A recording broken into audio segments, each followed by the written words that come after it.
ये एक मेरे पास प्रिज्म एबीसी है जिसकी एक फ्लक्स है एबीसी, उस पर कोई प्रकाश की किरण पीक्यू आपतित हो रही है। जो आपतित प्रकाश की किरण है जिस बिंदु पर आपतित हो रही है उस बिंदु पर एक हमने अभिलंब डाला, उससे जो कोण बन रहा है आई। होना क्या चाहिए था, पीक्यू को ऐसे सीधे निकल जाना चाहिए, लेकिन हो क्या रहा है, यह वायु से कहा जा रहा है कांच के माध्यम। कहां पे जा रहा है, कांच। हम सब जानते हैं जब कोई प्रकाश की किरण विरल से सघन माध्यम में जाती है तो वह करती क्या है, अभिलंब की तरफ निकलना चाहिए था इसको सीधे ऐसे, लेकिन ये क्या कर गई, झुक गई इधर अभिलंब की तरफ, और कितना कोण से अपवर्तित हुई, R1। अपवर्तन कोण क्या बन गया। अब ये जो हमारी अपवर्तित प्रकाश की किरण है ये QR, ये क्या करती है, उस प्रिज्म के दूसरे सतह AC पर आपतित होती है। इस पे पढ़ने के बाद इसको होना क्या चाहिए था, सीधे निकल जाना चाहिए, लेकिन यहाँ पर क्या हो रहा है, ये कांच से फिर कहां जा रही है, वायु। कहां जा रही है, अगर एक कांच से वायु में जाएगी मतलब सघन से विरल। जब कोई प्रकाश की किरण सघन से विरल माध्यम में जाती है तो वह अभिलंब से, ये देखो ये अभिलंब है, पहले कितना दूर थी, इतना, अब और अधिक दूर हो गई, और अधिक दूर चली जाती है, और क्या कोण बनाती है, निर्गत कोण। क्या बना देती है, निर्गत कोण। तो कहने का मतलब इसमें कितने बार अपवर्तन हुआ, दो, एक बार यहाँ और एक बार। हम सब जानते हैं अपवर्तन के लिए किसका नियम जानते हैं, आप स्नेल का नियम। स्नेल के नियम के अनुसार क्या था कि sign I upon sign R1 बराबर क्या होगा, न्यू अपान 1। जहां पर न्यू क्या है, कांच का अपवर्तनांक, और 1 क्या है, वायु का।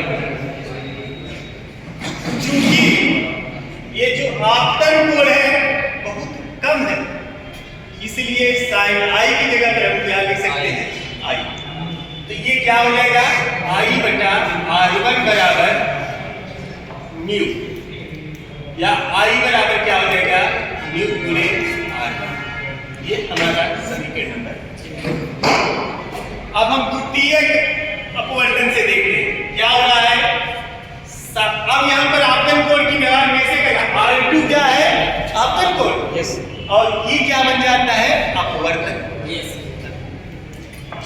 तो देखेंगे साइन R2 अपान साइन E बराबर क्या देगा, न्यू2 अपान न्यू1।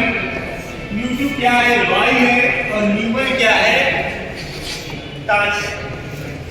ये कांच का अपवर्तनांक 1 है, और इसका क्योंकि ये भी कोण क्या है, छोटे हैं, तो क्या हो जाएगा, R2 अपान E बराबर 1 अपान न्यू, या E बराबर क्या हो जाएगा, न्यू गुणे। समीकरण नंबर। हमें यहाँ पर दो संबंध पता चल गए, I बराबर न्यू गुणे R1 और E बराबर न्यू गुणे R2।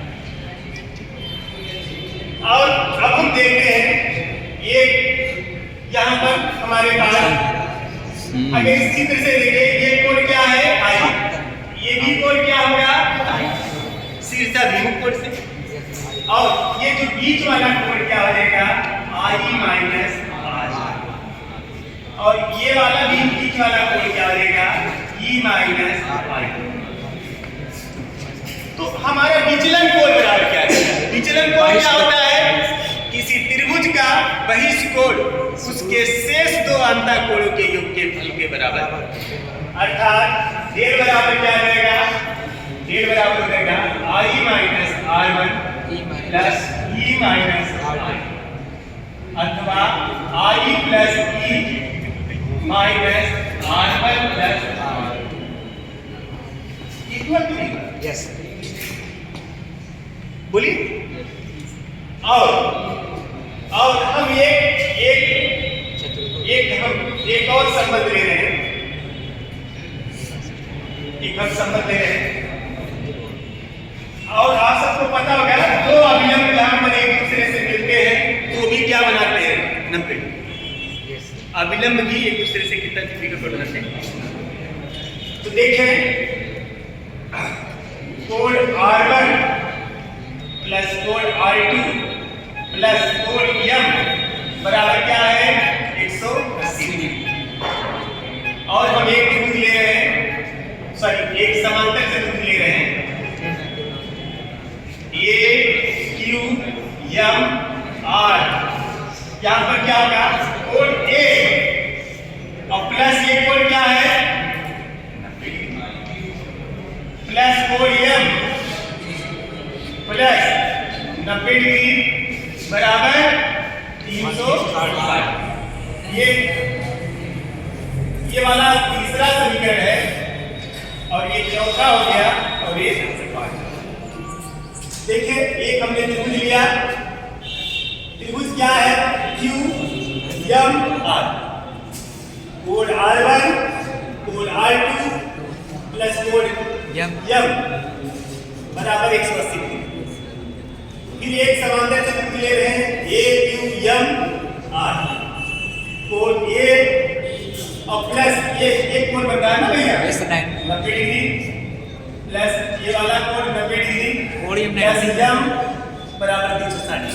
अर्थात 4 और 5 से हमें क्या मिल रहा है, समीकरण 4 और 5 से क्या है, कोण A प्लस कोण M प्लस कोण R1 प्लस कोण R2 बराबर कोण A प्लस कोण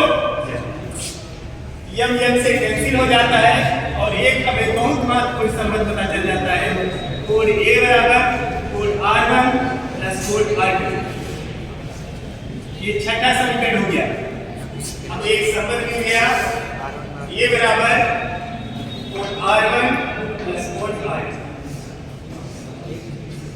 ये छठा संबंध मिल गया और ये तीसरा। सर और कोण M 90 डिग्री नहीं होगा ना। और देखिए हमारे पास कोण एक पहला समीकरण है, I बराबर म्यू गुणे R1, E बराबर म्यू गुणे R2। दो संबंध और है, तो थोड़ा हम सारे संबंधों का उपयोग करने वाले हैं। तो डेल बराबर हमें क्या मिल जाएगा, एक यहां पर हम लोग एक प्रैक्टिकल ही करें। ये प्रैक्टिकल क्या करते हैं, आपतन कोण और विचलन कोण में एक ग्राफ बनाते हैं। क्या करते हैं, आपतन कोण और विचलन कोण में एक ग्राफ। और क्या करते हैं, जैसे जैसे आपतन कोण का मान बढ़ता जाता है वैसे वैसे हमारा विचलन कोण का मान क्या होता जाता है, घटता है। एक समय जब I बराबर क्या करता है, और R1 बराबर R2, तो हमारा जो विचलन कोण हो जाता है वह सबसे कम हो जाता है, जिसे हम लोग क्या नाम देते हैं, न्यूनतम विचलन। उससे अधिक कोण बनाने पर फिर विचलन कोण बढ़ने लगता है। क्या होने लगता है, यहाँ से हमें एक संबंध पता चल रहा है। क्या पता चल रहा है, यदि हम क्या कर ले, I बराबर E मान ले और R1 बराबर क्या मान ले, R2 मान ले, तो ये डेल जो हो जाएगा और डेल ना रह करके क्या हो जाएगा, डेल M। अर्थात समीकरण नंबर 3 डेल M बराबर क्या हो जाएगा, 2I माइनस 2R1। जबकि हम लोग जानते हैं R1 प्लस R2 बराबर ये है, R2 को R1 लिख सकते हैं, 2R1 बराबर क्या आ जाएगा, 1। या R1 बराबर क्या आ जाएगा, ये भाई, यस समझ में। डेल M बराबर क्या आ जाएगा, 2I minus A. A by T yes sir तो आई बराबर क्या आ गया A plus A M plus A by. Yes ये हमारा समीकरण नंबर क्या देगा 7। समीकरण नंबर और R1 बराबर R2 बराबर R बराबर a बाई 2। ये कौन सा हो गया कौन सा समीकरण नंबर। और हम जानते हैं क्या जानते हैं क्या